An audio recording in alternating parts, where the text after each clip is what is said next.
Today we're here with Sonya Shafer of Simply Charlotte Mason, and we're going to be talking about her picture study portfolios, which have placed in all levels of art curriculum. So Sonya, I am so glad you're here. Can you tell us just a little bit, you're with Simply Charlotte Mason, you started that. Can you tell us just a little bit about that as we kind of set the stage for your art studies? Well, thanks for having me on, Leslie. It's a pleasure to be with you. Simply Charlotte Mason started 15 years ago as the Shafer family and another family, the Smith family. We've been friends for over 30 years, and we've been both doing Charlotte Mason all that time. And about 15 years ago, we noticed more and more people asking, how do I do this? Can you help me with this? What books would you recommend?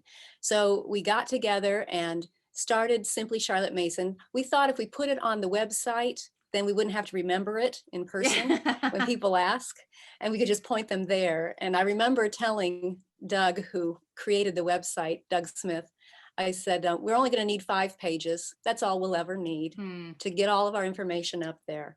But our heart, we've gone over that 5 pages quite a bit little now. Little bit, yes. Because our main goal is we want to create resources that help make it simple for other families to use the Charlotte Mason methods that are they're not difficult to learn how to do, and they're so effective. Yes. So wherever there's a resource already available, we'll point you that direction. But then wherever there isn't one, we'll create it. And one of those that we created was the picture study portfolios, which I just happen to have here, a picture Okay. of. This is something that we created with Emily Kaiser. We started it back before she got married, Emily Cottrill, and she's an art major and loves art and loves Charlotte Mason. And so she developed these picture study portfolios, and we've worked with her all these years. Very excited about it. It basically just gets everything you need in one place, and it has a very simple method to give your whole family art appreciation. And you don't have to know everything about art. You don't have to be an art aficionado in order to do it this way. Well, before would love for you to kind of walk us through, show us how to use that. But before we dive into that, why don't you give us an idea of why art education, specifically art appreciation, is so important and effective as part of our children's education? Happy to. There's basically 3 reasons that come to my mind. Number 1 is you are cultivating your child's tastes for what is good and beautiful and noble in art. Just as we wouldn't feed our children junk food, we feed them healthful foods to cultivate their tastes for healthful foods. And it's the same with art and with music and with literature. Whatever we are giving them, that's what they perceive as normal, and that's what they will gravitate toward most.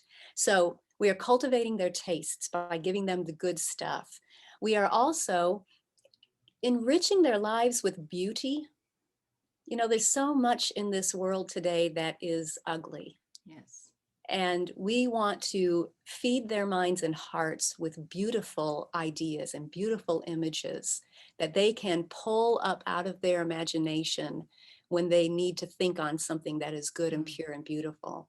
And then the third reason for all art and music education is to help our children discover gifts that they might not know they have otherwise.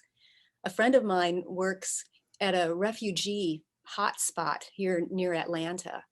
And he has an art and music school of the arts. And a lot of these children, refugee children, come in there. And because they are exposed to music and art, he sees some wonderful talents bubble to the surface that they didn't know they had because they have never been exposed to these things before. And that's exciting when you can see that happen. Oh, that's awesome. Those 3 reasons are what I would think of as why we want to do this art appreciation. Oh, I love it. Well, how do families utilize this? How I'm sure that, if you won in elementary, middle school, and high school, this is clearly a resource that crosses all lines. It covers all Exactly. bases. It can be used by anyone, anywhere. So help us Yeah. learn how to do that if you don't Okay, mind. I'll walk you through a picture study. You want to do a Beautiful. picture Love it. study? Yes, please. Okay. All right. The portfolio I grabbed was for Van Gogh. So we're going to do a Van Gogh picture study. Let me grab a picture. This is going to be the second most well-known picture in the world that we are studying. Do you want to guess what it is? I'm assuming, is it Starry Night? Yes, it is. Yes, Oh, it is. good. You know what the first one? I don't want to put you on the spot. I know. Oh, my word. What if I get this wrong? Do you know what the first most well-known picture is? It's not Van Gogh's. Is it Mona Lisa? Yes, it is. But this one, the Starry Night, is the second most well-known. Okay, here's what we're going to do. Are you ready? I am. Get comfortable. Here's what we're going to do. All right. I'm going to hold up the picture for you. How's that? Okay. It's great. And I want you to look at it. Okay. Ta-da! That's all. Look at it. Okay. Look at it until you can close your eyes and see it in detail in your mind's eye. If a certain portion is fuzzy, then open your eyes again and look at that part of it again. But keep looking closely and carefully until you have it hanging in the art gallery of your mind.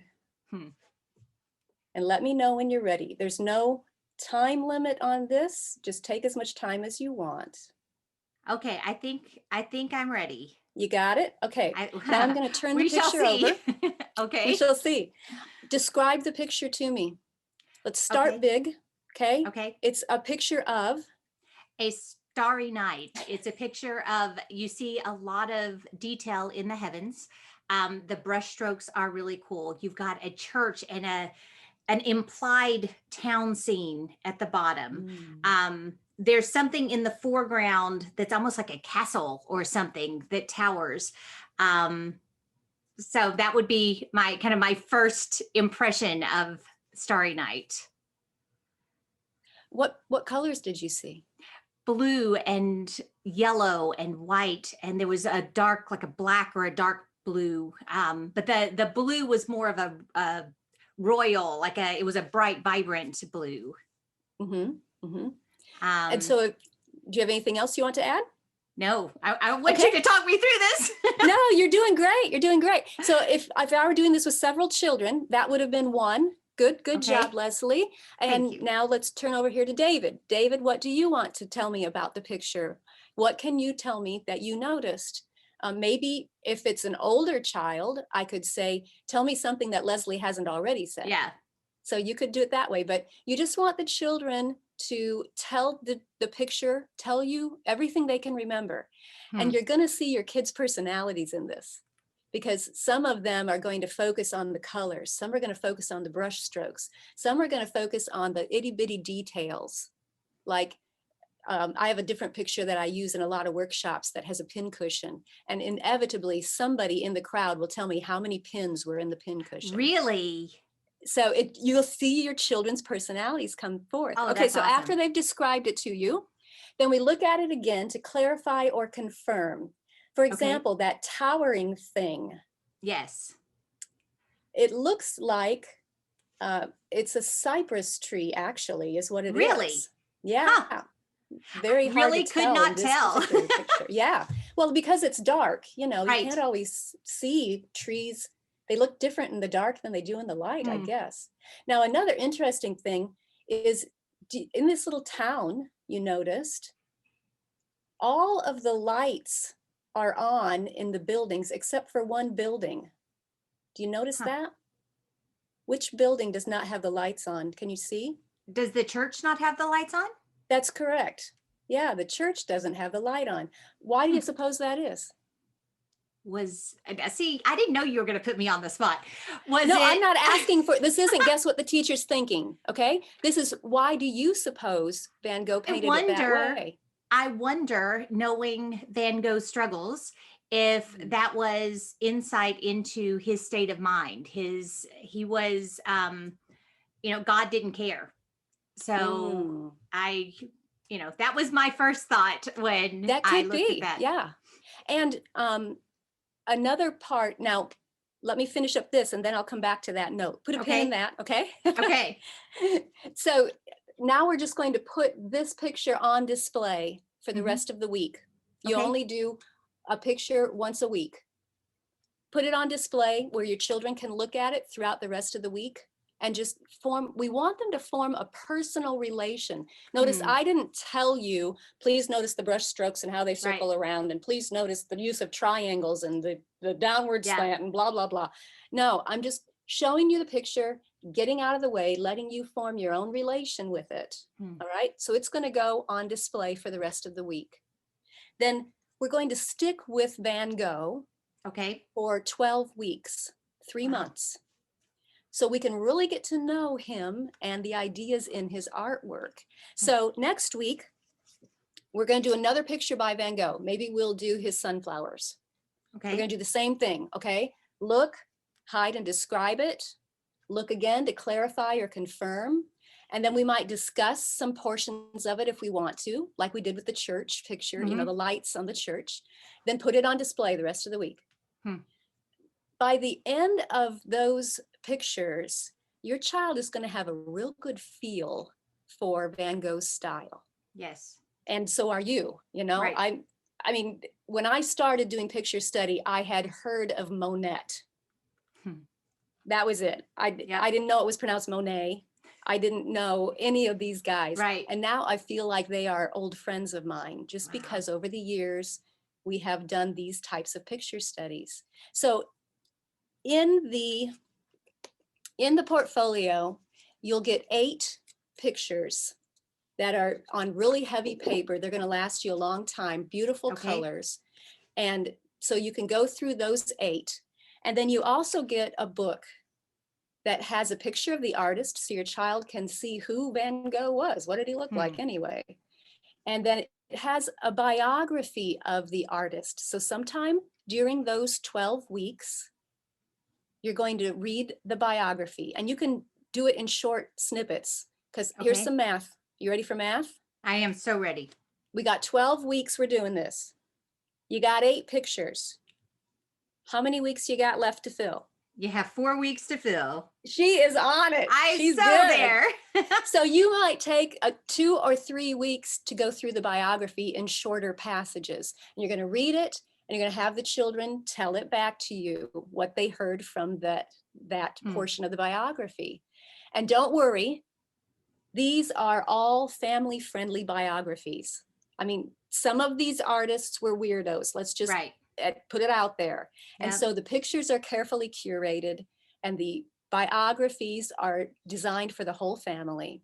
And then also in the book, you've got little snippets about each of the 8 pictures. So that idea about the church, I got that from this, the leading thoughts.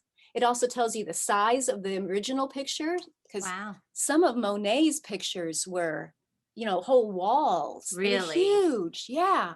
He did some water lilies that were just several, it was a whole series, and they were all like 20 feet long. It was just amazing. So knowing those original sizes can really be interesting. And then it gives you those additional leading thoughts that you can choose from. For example, with Starry Night, it gives us, did you know he painted another Starry Night? No, I didn't. He painted 2 of them. This one is Starry Night over the Rhone. Wow. And so you can just compare and contrast it. What's similar? What's different? And again, this is not guess what the teacher is thinking. This is just ideas to help you look more closely and form your own personal relation with that picture. And I'll tell you, Leslie, all ages love to do this. I've had moms tell me that they've done a study of an artist, and then they go in to see a museum exhibit of the original stuff, and their little child walks in and says, "Mommy, that's a Van Gogh." I love it. And she leans down, she says, say it louder, sweetheart. Exactly. Here's a megaphone. Yeah. And I'll tell you, awesome. even my special needs daughter had one of those moments. We turned the corner, and you know how hard it is for her to say anything. to Yeah. get her thoughts into words. We turned the corner. She saw a Degas and she said, "The Blue Dancers by Degas." Oh my word. Yeah, Oh, that's huge. amazing. It's so exciting to see what gets in there. Oh So yeah. you're just going to focus on one artist for those 3 months, those 12 weeks. Just takes 5 minutes once a week. Look Hmm. at the picture, hide it, describe it, look at it again, discuss it if you want to, put it on display, but hang with that artist for 12 weeks Wow. and your children will get a real good feel for his style or her style as well. We've got about 20 or 22 of these portfolios, Really? different artists. Yeah. And Emily's working on more.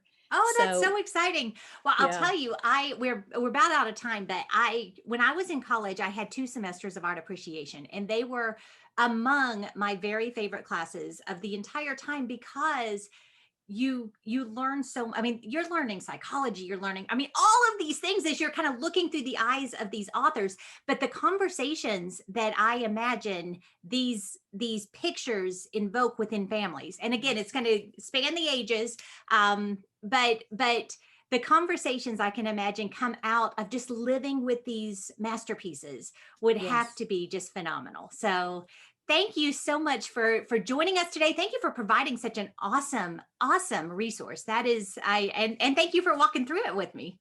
Yo, thank you for being game to do that with me. I appreciate You it. did not It's warn fun to me. do. No, But it it wasn't was hard. awesome. It Not at wasn't all. hard at And all. I was actually thinking as I was describing it, I'm like, man, I wish David was here because he would go into the intricacies of everything because that's Yes. just who he is. Right. The kids hate going to a museum. They love and hate going to a museum with him because he takes forever, but he picks up on stuff that the rest of us miss. And so Yeah. that's the love part. The hate part is, come on, Dad, let's go. But So as the parent, you're going to have all those personalities yep. come into play and you're going to be able to guide. You know, if one child tends to monopolize, you can say, Mhm. okay, tell me 3 things you noticed. And then we're moving on to Susie, Yep. you know. So, and then you can have a private discussion with that child later in the week because that picture is still on display. So it's Exactly. all about forming these relationships with each other and with the good, beautiful, and noble ideas in the pictures. Well, that's awesome. Well, thank you so much for joining us today, Sonya. And for the rest of you, thank you for joining us as well. And I'll see you again next time.